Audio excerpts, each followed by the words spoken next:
Está entrando no ar.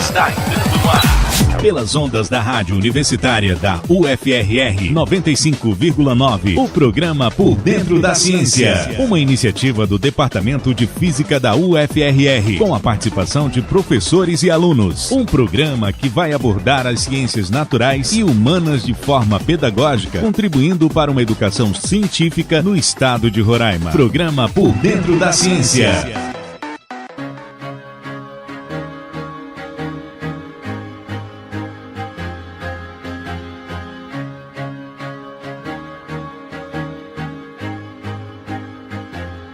Bom dia, ouvintes. Estamos no ar com o programa Por Dentro da Ciência. Estamos com vocês todas as terças, a partir das 9 horas, pelas ondas da 95.9 FM, Rádio Universitária. Na apresentação, eu, o professor Roberto Câmara, do Departamento de Física, juntamente com o professor Luiz Henrique, também do Departamento de Física.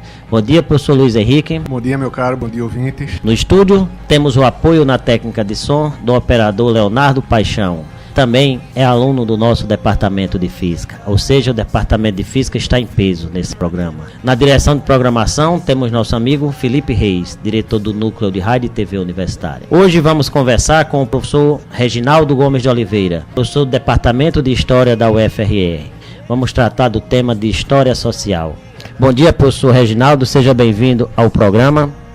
Bom dia, muito obrigado pela oportunidade. Professor, a ideia do programa é divulgação científica. E a gente, quando montou esse programa, eu, professor Luiz Henrique, ciência pra gente é academia. Daí a gente queria trazer ciências exatas, ciências da saúde, ciências sociais, humanas. E o senhor é o primeiro de ciências humanas que a gente entrevista aqui. E com certeza vai ser uma entrevista muito rica. Seu trabalho aí com a Guiana, que eu aprendi com o senhor que não é Guiana, o senhor vai ensinar para os ouvintes como pronunciar. A gente costuma começar o programa dando espaço para o entrevistado falar da sua formação. Fale para a gente da sua formação, graduação, depois a gente explora o mestrado, doutorado e as atividades atuais. Mais uma vez, obrigado pela oportunidade. Nasci em Boa Vista, né? Sou um dos poucos professores da Universidade Federal que é de Boa Vista, então fiz parte daquela geração que saiu para estudar fora. No Rio de Janeiro eu fiz licenciatura em artes plásticas, paralelo estudei música com formação em canto no Conservatório Brasileiro de Música do Rio de Janeiro. Ao voltar fiz parte do grupo de professores que criou a Escola de Música em 1984. Depois voltei para o Rio de Janeiro para um mestrado. E como eu estava atuando na escola de música, o mestrado foi na área de música com foco para a educação. Então você, quando faz o mestrado, você ainda não é professor da UFRR? Não, eu era professor de ensino médio, trabalhava na escola de formação de professores e na escola de música. Quando a universidade foi criada, eu era um professor com mestrado que atuava no ensino médio e na escola de música. Professor, então você é daquela turma de 91, 90, dos fundadores da universidade, não? Quando estava o edital aberto no início de 1990, eu visitei a universidade para fazer o concurso. Mas eu achei muito confuso, era um espaço muito pequeno e como professor com mestrado eu tinha muitos privilégios no ex-território. Então eu não entrei em 90. Eu entrei em dezembro de 91 como professor substituto no curso de comunicação social como professor de História da Arte. E aí fiz o concurso para História e a partir de maio de 92 passei a ser lotado no Departamento de História. Você fez graduação em artes, não é isso? Isso, artes plásticas. E aí você vai trabalhar com História da Arte por causa da formação. Quem faz História é habilitado a trabalhar com História da Arte também? Ou é específico para quem faz artes? Não, é específico para quem faz arte. Quem faz o curso de História não tem essa disciplina no curso de História. Ela é uma disciplina que engloba os alunos em determinado momento das artes plásticas e da arquitetura. Quem faz arquitetura. Então eles acabam estudando juntos um pouco dessa história da arte. O senhor mantém ainda algum estudo nessa área, professor? Não, no momento que eu me dediquei ao curso de História, surgiu um outro objeto de interesse que é pouco trabalhado na historiografia brasileira, que é a história das Guianas. Então, por me dedicar bastante a esse tema, eu acabei saindo um pouco da história da arte. Que a gente vai já explorar esse campo de pesquisa seu. Uma curiosidade que me veio o que é que despertou você a fazer mestrado? E aí vamos entrar especificamente no que você trabalhou no mestrado e o resultado do seu trabalho de mestrado.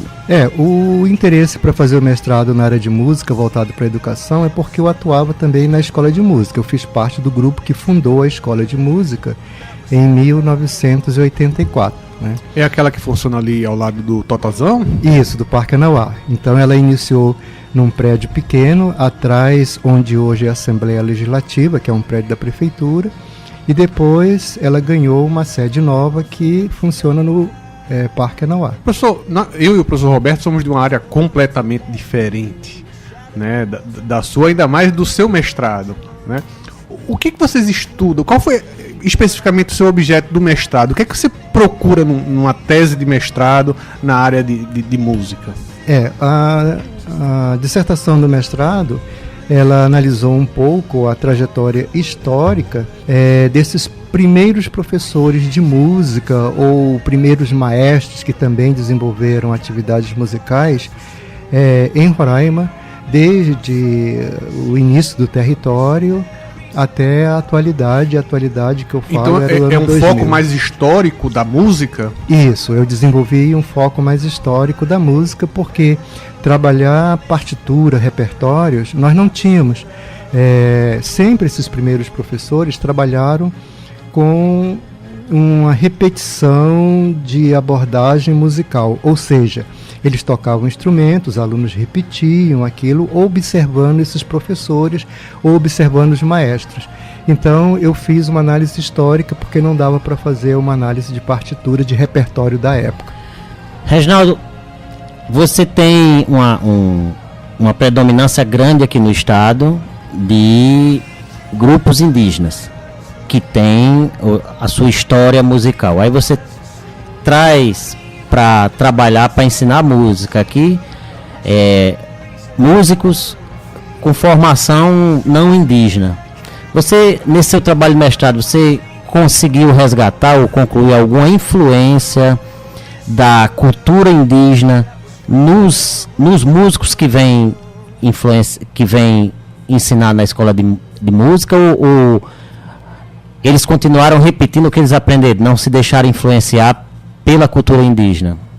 Uma boa pergunta. Isso me fez lembrar uma pergunta do membro da banca quando eu fiz a defesa no Rio de Janeiro.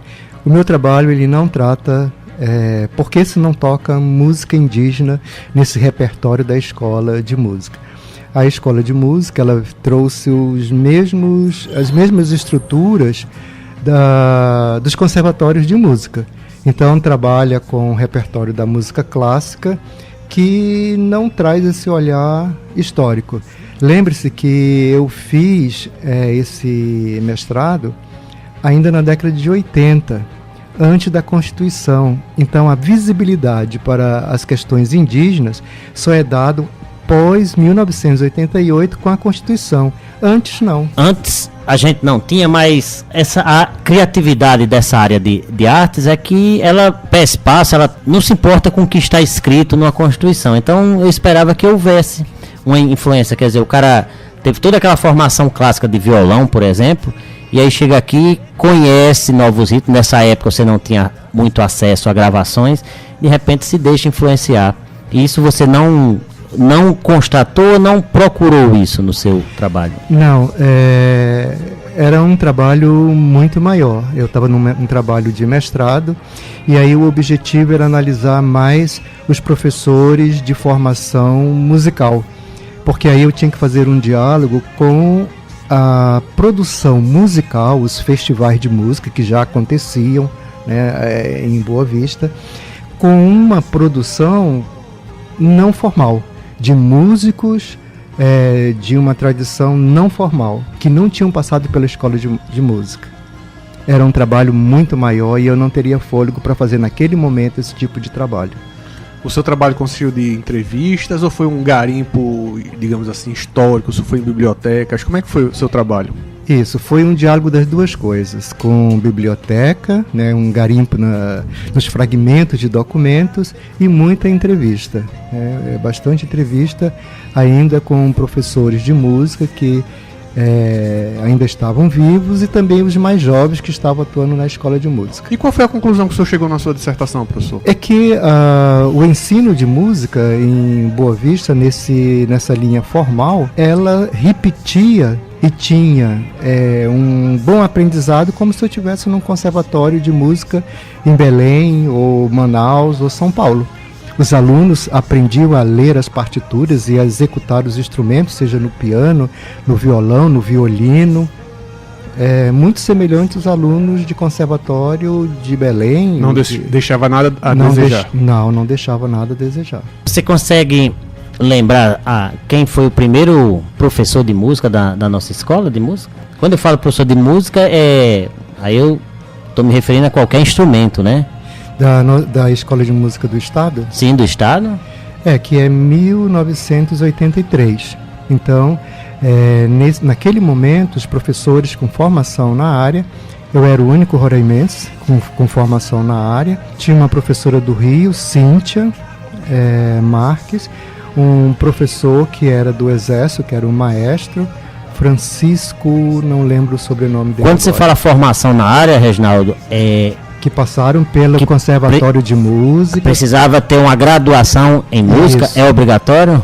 Isso. Para ser professor de música. Quer dizer, Isso.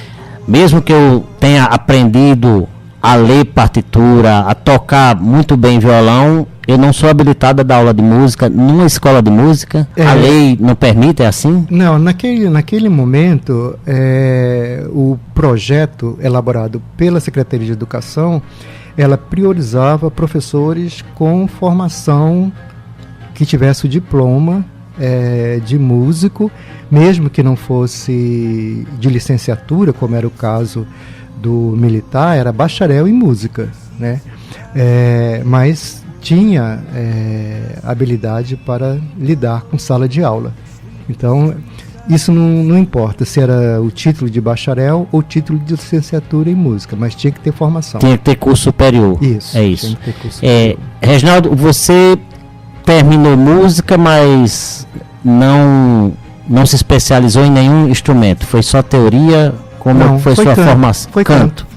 E aí você chegou a ministrar aula de canto? Isso, a minha disciplina na escola de música era de canto. Então, eu fazia parte de preparar as vozes do coral infantil.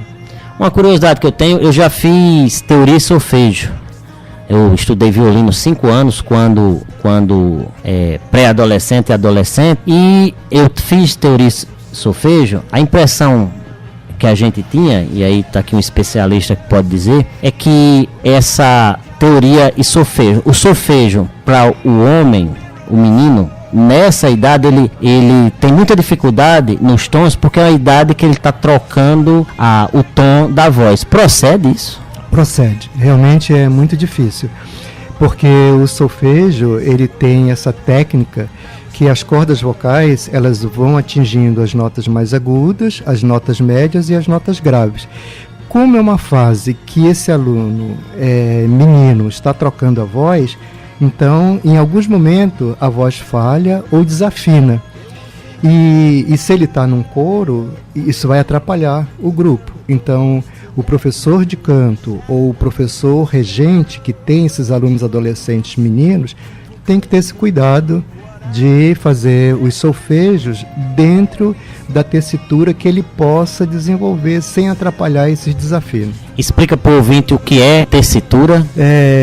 Dentro da música, essa questão dos acordes que tem as notas que vão mais para o agudo, para o médio e depois descem para o grave.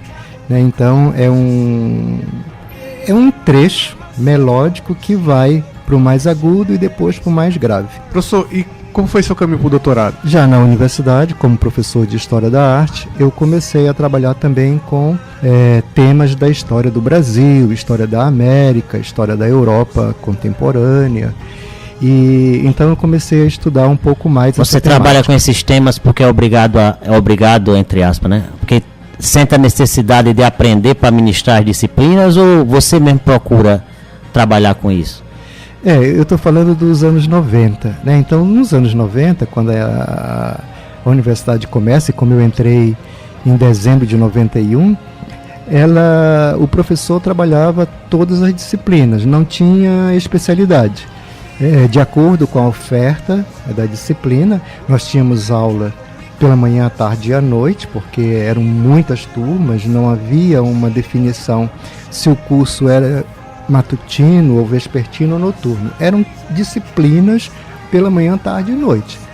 E então a gente trabalhava diferentes disciplinas de acordo com a oferta daquele semestre. Por isso que eu trabalhava diferentes temas. Eu imagino que era complicado, porque eu cheguei em 96 e eu lembro que eram 100 e poucos professores. Então 92 ainda é antes daquela grande leva de professores que entrou na universidade em 93, né? Isso, é antes. Ainda era um grupo bastante reduzido que entrou em 90, 91 e 92. Uhum. Tá, mas e aí, como é que foi seu doutorado? Aí foi trabalhar fui trabalhar no doutorado, e uma das lacunas que tinha ficado do mestrado era entender o estado de Roraima exatamente por essas questões indígenas que não apareceu no mestrado. E eu trabalhei então a construção do estado a partir do território com a Constituição de 37, que criou o estado em 43, e a Constituição de 88, que deu a possibilidade de formação do estado e visibilidade aos povos indígenas.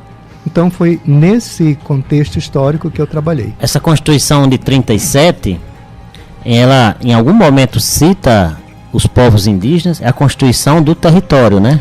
Isso, que criou o território em 43. Em algum momento cita os povos indígenas? Sim, tem um artigo dele que já reconhece o território indígena como usufruto dos povos indígenas. Foi com base nesse artigo que criou-se o Parque do Xingu, nos anos 50, por exemplo.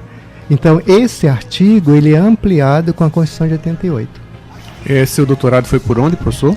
Foi pela Universidade de São Paulo, em História Social. E aí, uma característica do seu doutorado, eu li seu livro que você publicou. Você trabalha muito essa fronteira com os indígenas, mas a gente já tinha muito trabalho, e tem, né, com os indígenas. O que é que você trabalhou especificamente no seu doutorado? Que conclusões você chega? E mais, né, não é só chegar às suas conclusões. O referencial teórico que você usa é um referencial aceito pela comunidade que discute os assuntos indígenas? Sim, o doutorado eu utilizei basicamente todo o referencial teórico da historiografia brasileira, que traz a visão da relação do Estado português com os indígenas, mas eu achei várias lacunas. Por exemplo, quando se trabalha no caso de Roraima, dentro dessa historiografia amazônica, fala-se das fazendas, e eu sei que a utilização da mão de obra foi escrava indígena. A historiografia brasileira não trata desse tema, só coloca as fazendas, mas não diz como que era o trabalho para que essas fazendas tivessem uma subsistência, né? Uma outra questão que foi de lacuna também, que apareceu no trabalho do doutorado, é que no final das guerras napoleônicas, a família real vem para o Brasil, que é a colônia portuguesa no Brasil. Só que ao deixar Lisboa, o reino português tinha na América 4 estados independentes: o Brasil, Maranhão e Piauí, Grão-Pará e Rio Negro e a Guiana Portuguesa. A historiografia brasileira ela não trata desses assuntos. Quando Dom João, que é o regente, em 1815, cria o Reino Unido, Brasil, Portugal e Algarves, esses 3 estados independentes ficaram de fora e não é contemplado na historiografia brasileira. Qual é a Guiana Portuguesa? A Guiana Portuguesa ela vem de um desmembramento porque ela foi criada como capitania hereditária em 1637 pelo rei Filipe IV durante a União Ibérica.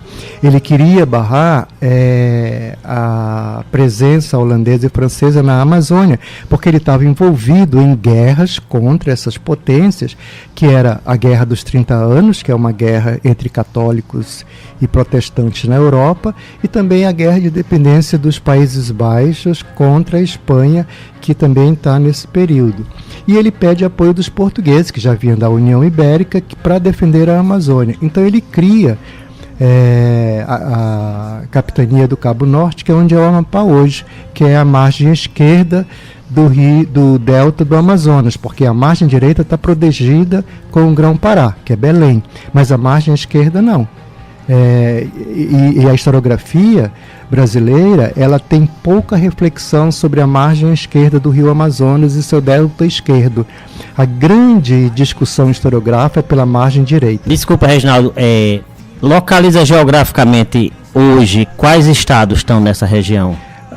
Da Guiana Portuguesa, todo o território amazônico é delimitado pela margem esquerda do rio Amazonas e pela margem esquerda do Rio Negro, em direção à Venezuela, o canal de Cassiquiare. Então seria hoje o Amapá e Roraima estão dentro desse contexto, e parte do Pará e parte do Amazonas, aonde a capital do Amazonas está bem na borda da fronteira, que é a margem esquerda do Rio Negro. Professor, me chamou a atenção o senhor falar de lacunas que existiam na história. Eu fico imaginando que se existem lacunas é porque faltavam informações, mas não faltava quem procurasse essas informações. Onde é que o senhor achou essas informações? Essas informações eu encontrei na literatura neerlandesa em Amsterdã, na Holanda. Então o senhor foi procurar a história do Brasil na Holanda? Exatamente, porque a história dessa região amazônica, que eu chamo, que no passado os holandeses denominaram Ilha da Guiana, e que eu no século XXI, quando dou visibilidade novamente a essa ilha, chamo de Ilha da Amazônia Caribenha. No passado, Guiana é um termo aruaque, que quer dizer terra de muitos rios, ou terra de muitas águas. E no século XXI, quando nós fazemos essa revisitação histórica e reinterpretação, a Amazônia Caribenha é uma homenagem aos povos caribes. No passado foram os povos aruaques, o termo Guiana, e no presente a Amazônia Caribenha, uma homenagem aos povos caribes que fazem parte desse contexto. Então a literatura neerlandesa, que na verdade é algo, estudarmos a história dos Países Baixos espanhóis, que é de 1517 até 1580 mais ou menos, e depois o Estado neerlandês, que é uma parte dessas províncias dos Países Baixos que era o protestante, se reuniram e criaram o Estado neerlandês, que a literatura brasileira às vezes coloca como Estado holandês, mas a Holanda é uma das províncias dentro desse Estado neerlandês, que é criado mais ou menos em 1580. Então, ao estudar essa história, eu comecei a compreender a história da Amazônia, que é o lugar onde eu nasci, onde trabalho, é onde vivo e sou um dos historiadores. Professor, o senhor descobriu alguma influência dos holandeses que invadiram Recife, Pernambuco? Porque, quer queira ou não, estão bem mais perto daqui do que os holandeses que estão na Holanda, né? Isso, mas a primeira presença desses holandeses é na Amazônia. E daqui é que eles vão ocupar Pernambuco. Daqui é que eles vão para lá? Daqui é que vai para lá. Daqui é que vai para Pernambuco. Na verdade, eles ocupam, em um tempo muito curto, São Luís, no Maranhão, na mesma época dos franceses, então há uma disputa ali. E eles também vão para o Nordeste. Deixa eu entender, por que a gente tem essa presença de holandeses primeiro aqui? Porque o Portugal ainda não tinha demarcado o território dele, os holandeses vêm primeiro para cá, porque eu também achava que a gente tinha a primeira presença lá em Pernambuco. Isso acontece com o rei Carlos V. O rei Carlos V da Espanha, ele assume o governo espanhol em 1517. Ele nasceu em uma das províncias dos Países Baixos porque ele vem da casa de Habsburgo e da casa de Áustria. é quando a Casa de Áustria, a Casa de Habsburgo, é anexada ao Reino Espanhol, isso em 1517. E as províncias unificadas dos Países Baixos faziam parte da Casa de Habsburgo. Quando ele vem para o Reino Espanhol, então ele traz tudo isso. E os Países Baixos vêm juntos e são então denominados Países Baixos Espanhóis. O que eram esses Países Baixos? Era um estado independente que fazia parte desses reinados, mas eram ricos comerciantes burgueses, né? Que é uma tradição que vem da Idade Média, os burgos, os burgueses, os comerciantes, o homem do capital.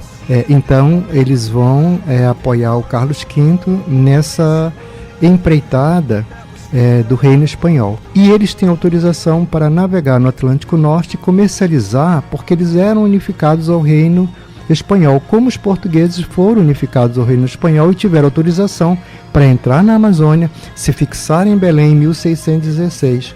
Então foram essas facilidades. E por que os espanhóis não têm tanta presença aqui quanto os portugueses? Eles vão embora antes, como... Porque a gente vê influência mais de português aqui, na Amazônia. Isso.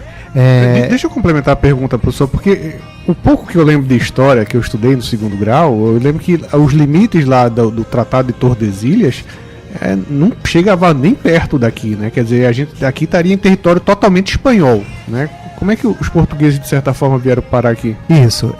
Com o Tratado de Tordesilhas, essa área amazônica ela é totalmente espanhola.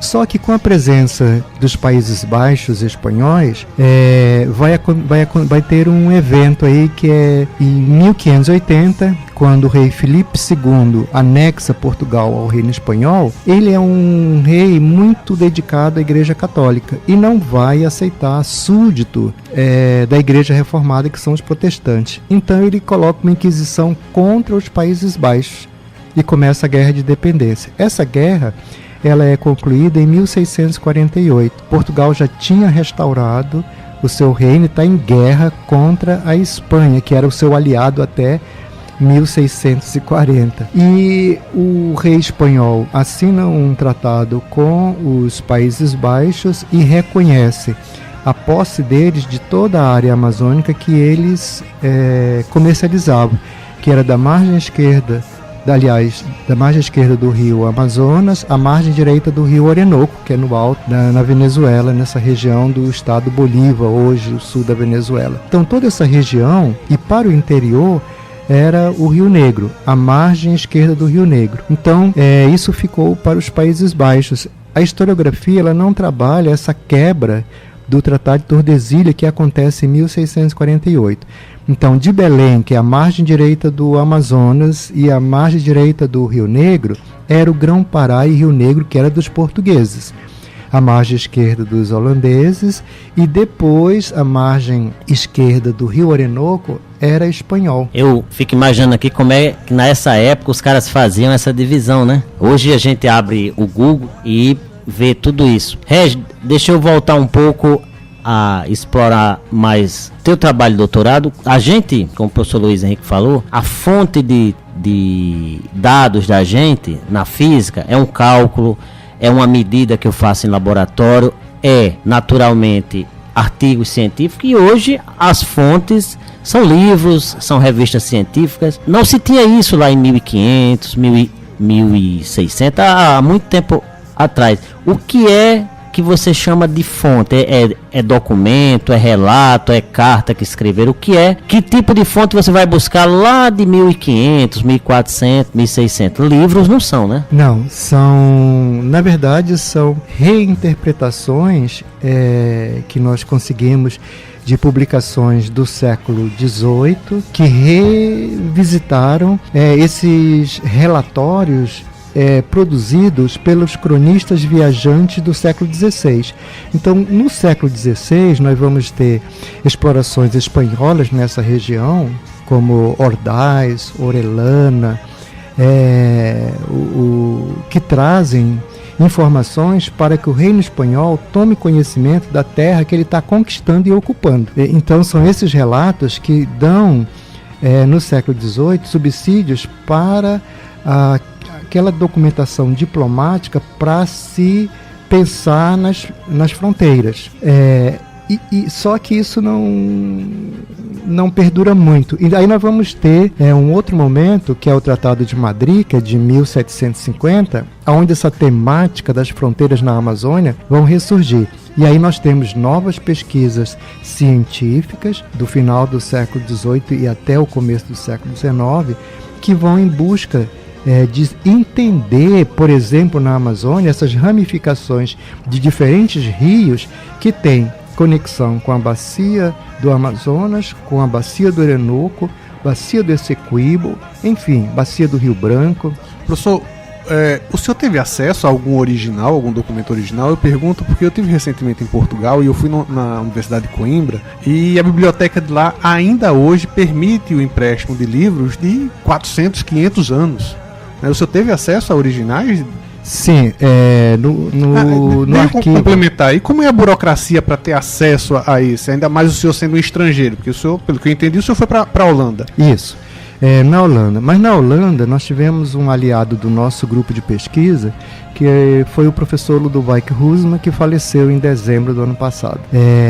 O meu contato com ele foi a partir de 2005, e logo que nós nos encontramos, começamos a trabalhar juntos, e ele então, como um dos poucos historiadores europeu com especialidade em leitura de documentos antigos, que é uma profissão bastante rara, né? E ele era desses poucos. Então ele tinha acesso a esses arquivos, tanto de Amsterdã quanto de Haia, como professor da Universidade de Amsterdã. E através dele eu tive uma quebra de burocracia. Você tem razão. Há uma burocracia principalmente para visitar os arquivos com documentos raros. Então eu estive numa das visitas junto com ele, nos debruçamos sobre os arquivos, mas eu não dá para ler só quem é especialista, que entende. Uma linguagem muito arcaica. Muito arcaica, as letras e manuscritos, muito arcaico. Então é só um especialista que consegue ler. Deixa eu lhe fazer outra pergunta, professor.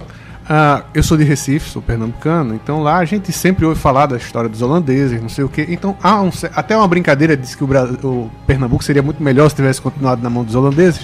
A minha pergunta é no sentido oposto. O senhor que esteve na Holanda, o senhor percebeu interesses deles pela história brasileira, tudo bem que em especial a esse período que eles passaram aqui? Sim, eles têm estudos e têm publicações a respeito dessas questões, tanto que eu vim entender a história da Amazônia ao estudar a história deles na Amazônia, que na verdade parte do que se constituiu a origem do Estado holandês, por exemplo, de 1500, foi a partir dessas trocas de experiência no Atlântico Norte e no litoral amazônico, como Países Baixos da Espanha. Reginaldo, deixa eu voltar um pouco a essa questão das fontes. Você pegou fontes, documentos, pegou fontes de não índios, interpretando documentos, chegando a conclusões de lacunas, como você falou, que envolve os indígenas nessas conquistas.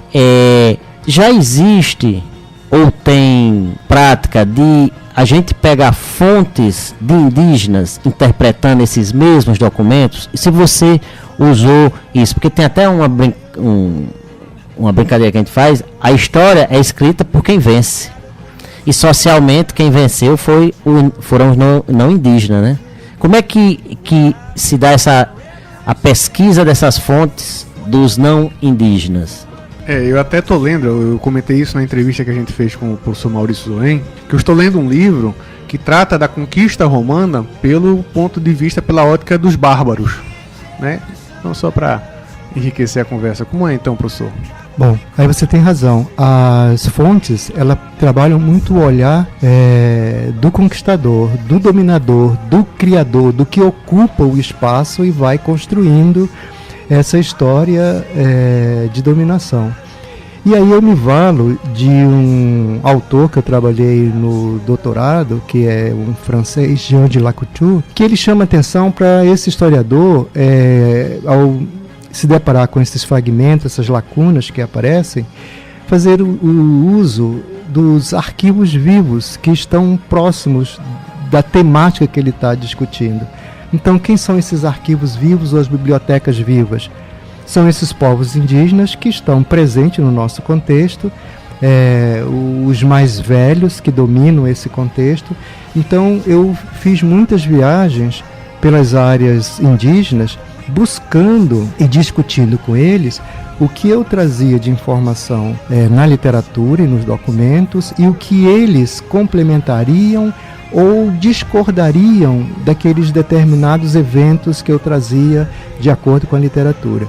Isso enriqueceu muito o meu trabalho. Então, os últimos trabalhos, ele tem trazido novidades exatamente por esse diálogo entre as fontes documentais e o material fornecido através de depoimentos das bibliotecas vivas. Então, cada vez que um índio mais antigo morre, é um livro vivo que a gente perde. E como é que você está trabalhando, qual é o seu objeto de estudo hoje? A gente conversando, você tem trabalhado muito com as guaianas, me corrija aí, até ensine, não é Guiana a maneira correta de pronunciar. Qual é o seu objeto hoje de estudo?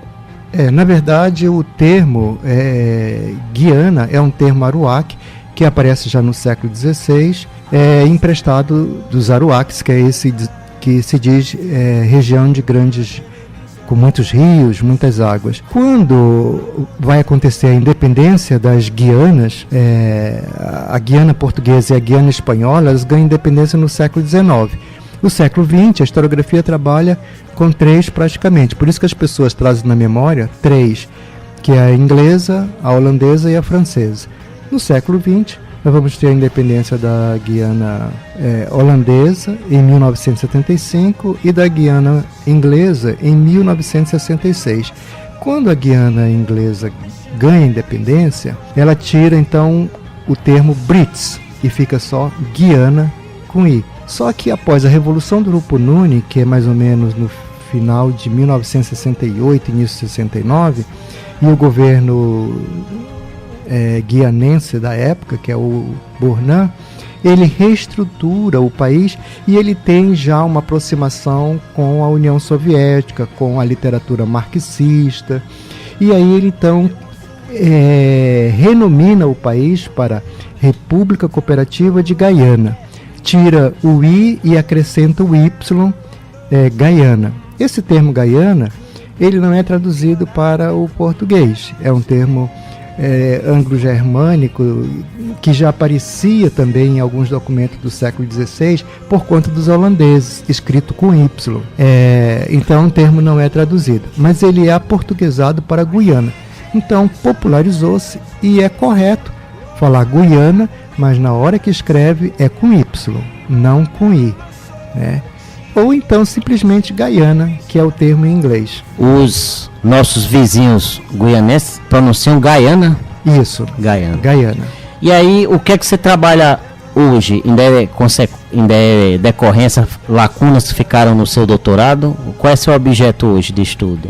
Isso, é a história das Guianas com essa lacuna que ficou no doutorado. Quando eu estudei o estado de Roraima, aparecia de vez em quando essa região dentro desse contexto das Guianas, que a historiografia brasileira não trabalha. E aí foi que eu descobri que isso aqui era parte da Guiana portuguesa, que a historiografia não trabalhou. Então é isso que eu trabalho hoje.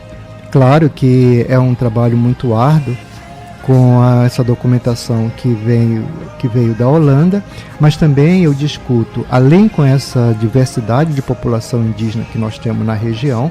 Então uma hora eu estou no Brasil, outra hora eu estou na região do Rupununi, seja na região mais sul, seja na região mais norte, falando também com os Macuxis, os Apixanas, Acauaios, Patamonas, Ingaricós, e também com os professores na Universidade Central da Venezuela, que no momento está um pouco parado esse trabalho lá, por conta das questões políticas que a Venezuela atravessa hoje.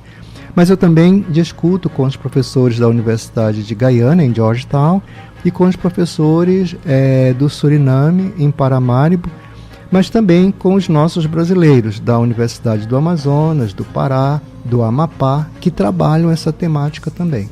Professor, quando o senhor falou aí que o senhor tá sempre em contato com as comunidades indígenas, né? Uma pergunta, a gente sabe que quem conta um conto aumenta um ponto.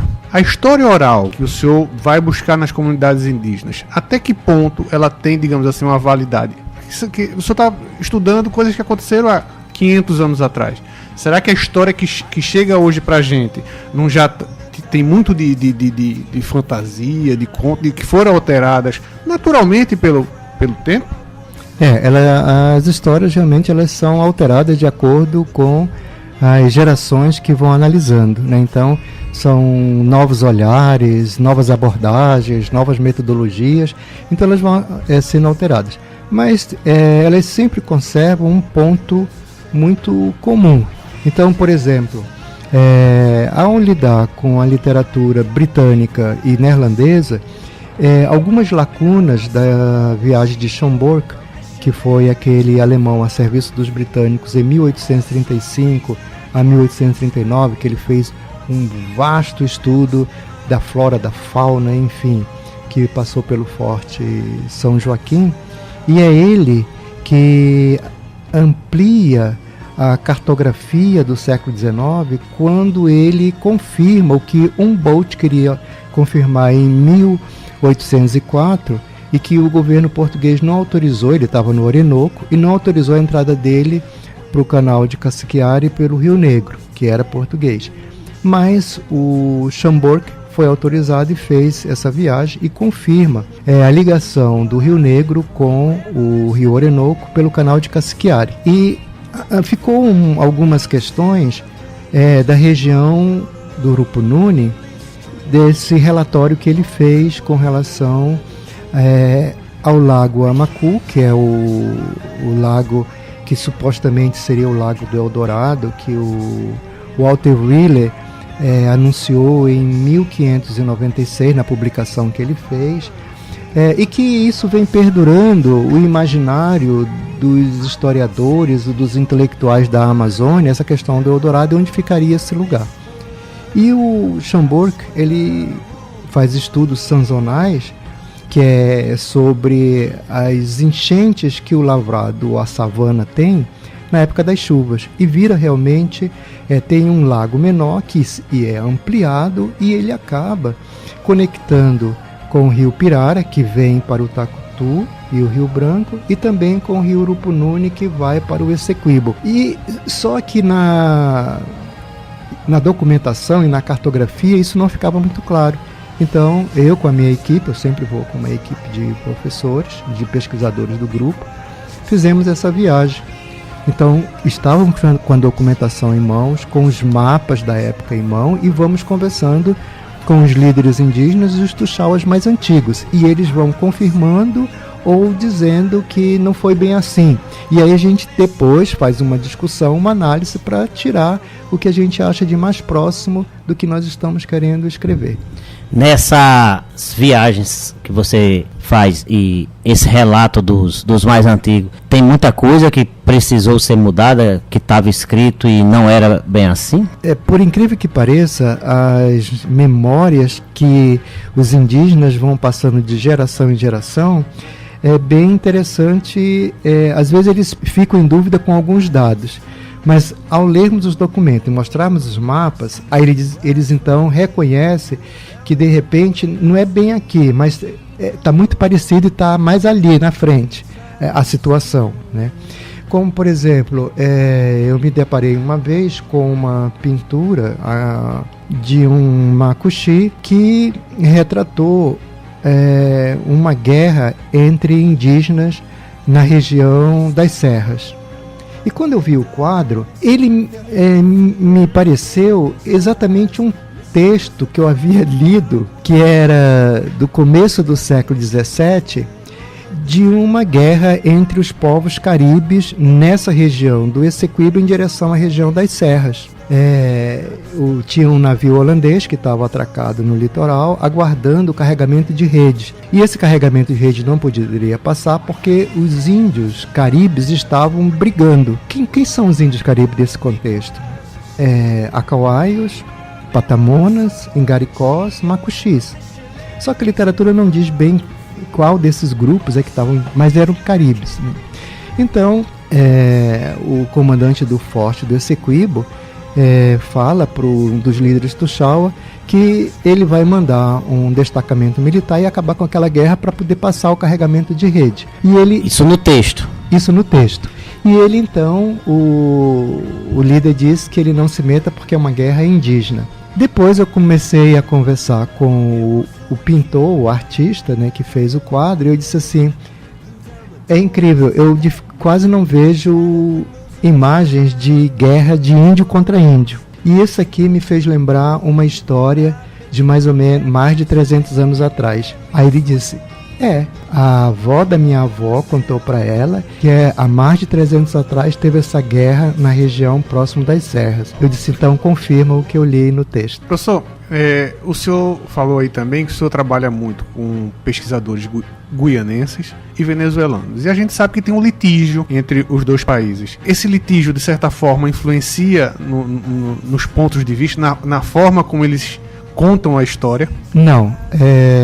Essa região que a Venezuela diz que é dela, que ela reclama, o Brasil reclamou com o Nabucco. Os primeiros mapas da questão do Pirara, quando o Nabucco inicia essa questão, ele faz um mapa e tem essa interpretação. Não importa se eu não estive lá, mas se o rio tem conexão com o rio Amazonas, que é o que nós somos donos, então nós somos donos de lá. Então ele fez a interpretação de que o Rio Branco tem conexão com o Tacutu, que tem conexão com o Maú, que tem conexão com o Pirara, com o Lago, com o Urupununi, com o Essequibo. Então o território brasileiro ia até o mar pelo Essequibo.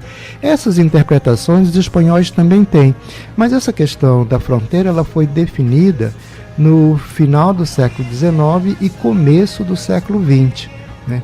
Só que no século XX, quem dá a arbitragem final é os Estados Unidos, num acordo que acontece nos Estados Unidos, que é o árbitro final dessa fronteira Guiana e Venezuela.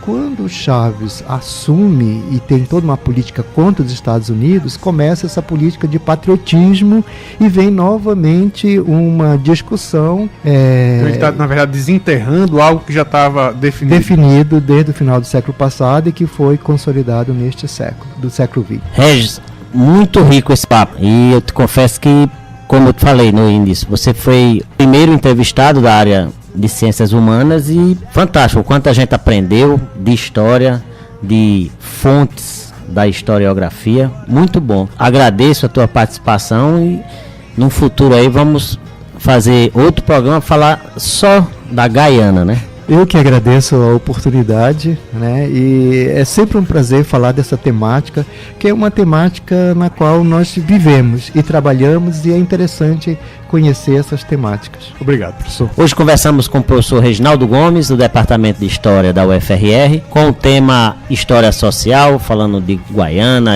música e muitos outros assuntos. Agradecemos a vocês, ouvintes. Contamos com a sua audiência na próxima terça-feira, na 95.9 FM, Rádio Universitária, às 9 horas, aqui no programa Por Dentro da Ciência. Até lá, bom dia. Você acabou de ouvir Por Dentro da Ciência, um bate-papo científico com colaboração do Departamento de Física da UFRR e que vai ao ar todas as terças pelas ondas da Rádio Universitária 95,9 FM.